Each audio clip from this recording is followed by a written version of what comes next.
বেকারত্ব আমাদের জীবনে একটা অভিশাপ এবং রিজিক নিয়ে আমরা এত পরিমাণ টেনশন করি। আমার কাছে মনে হয় না পৃথিবীর অন্য কোনো দেশের মানুষ রিজিক নিয়ে এত টেনশন করে। যে মানুষটা চাকরি করে না, লেখাপড়া শেষ করেছে, ঘরে বেকার, সে তো ঘরের প্রত্যেকটা সদস্যের কাছে একজন অবহেলার পাত্র এবং তার প্রতিটা মুহূর্ত এই পরিমাণ ডিপ্রেশনে কাটাতে হয় যে সে যেন মরতে পারলেই বেঁচে যায়। অথচ চিন্তাই করি না যে এই রিজিক আল্লাহ পাকের পক্ষ থেকে আসে এবং রিজিকের একমাত্র মালিক আল্লাহ তাআলা। কুরআনুল কারীম আল্লাহ তাআলা বলেন, ওয়ামা মিন দাব্বাতিন ফিল আরদি ইল্লা আলাল্লাহি রিজকুহা। জমিনে এমন কোনো প্রাণী নেই যেই প্রাণীকে আল্লাহ তাআলা রিজিক দেন না। নবী সুলাইমান আলাইহিস সালাতু ওয়াস সালাম একদিন নদীর পাড়ে বসা ছিলেন, তো দেখলেন একটা পিঁপড়া মুখের মধ্যে খাবার নিয়ে আসতেছে।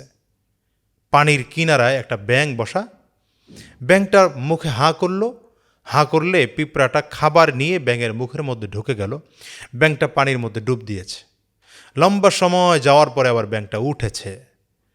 ব্যাঙটা উঠে মুখটা হাঁ করলো, পিঁপড়াটা বের হয়ে গেল। সুলাইমান আলাইহিস সালাম খেয়াল করলেন পিঁপড়ার মুখের মধ্যে সেই খাবারটা নেই।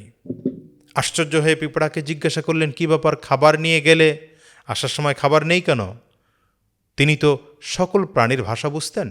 তো পিঁপড়া এবার উত্তর দিচ্ছে যে, পয়গম্বর, মূল কারণ হচ্ছে আমি খাবার নিয়ে সাগরের তলদেশে গিয়েছিলাম।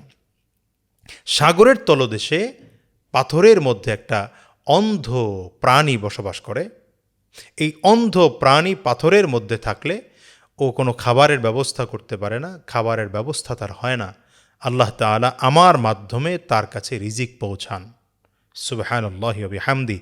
সাগরের তলদেশে পাথরের মধ্যে একটা অন্ধ প্রাণী, তাকেও যদি আল্লাহ তাআলা পিঁপড়ার মাধ্যমে রিজিক দেন, তাহলে আপনার আমার রিজিক নিয়ে এত টেনশন করতে হবে কেন?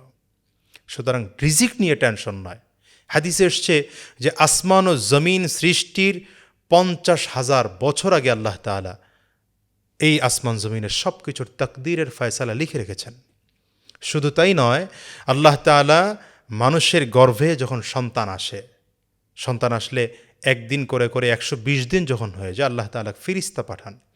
ফেরেশতা এসে এই মানুষের রূহ ফুঁকে দেন এবং তার জন্য 4টা জিনিস লিপিবদ্ধ করেন: তার রিজিক, এবং সে কতদিন হায়াত পাবে, এবং সে কি কাজ করবে, এবং সে সৌভাগ্যবান হবে না দুর্ভাগ্যবান হবে, এগুলো লিখে রাখেন। সুতরাং রিজিক নিয়ে এত টেনশন নয়, হারামকে পরিত্যাগ করুন। এই রিজিকের জন্যে একটুখানি দুনিয়ায় শান্তিতে থাকার জন্যে হালাল নাই, হারাম নাই, সুদ নাই, ঘুষ নাই, ভালো নাই, মন্দ নাই, পাক নাই, নাপাক নাই, জায়েজ নাই, নাজায়েজ নাই, নিজেরটা নাই, পরেরটা নাই, যা পারছি তাই ভোগ করছি। না, আজকের থেকে দৃঢ় প্রতিজ্ঞা করুন যে আমরা যতদিন বেঁচে থাকব হালাল উপায়ে রিজিক অন্বেষণ করব এবং আল্লাহ পাকের রহমতের উপরে ভরসা রাখব। আশা করি আমাদেরকে আল্লাহ তাআলা উত্তম রিজিক দান করবেন। আল্লাহ আমাদের সকলকে হারাম থেকে বেঁচে থাকার তৌফিক দান করুন, হালাল উপায়ে রিজিক অন্বেষণ করার তৌফিক দান করুন।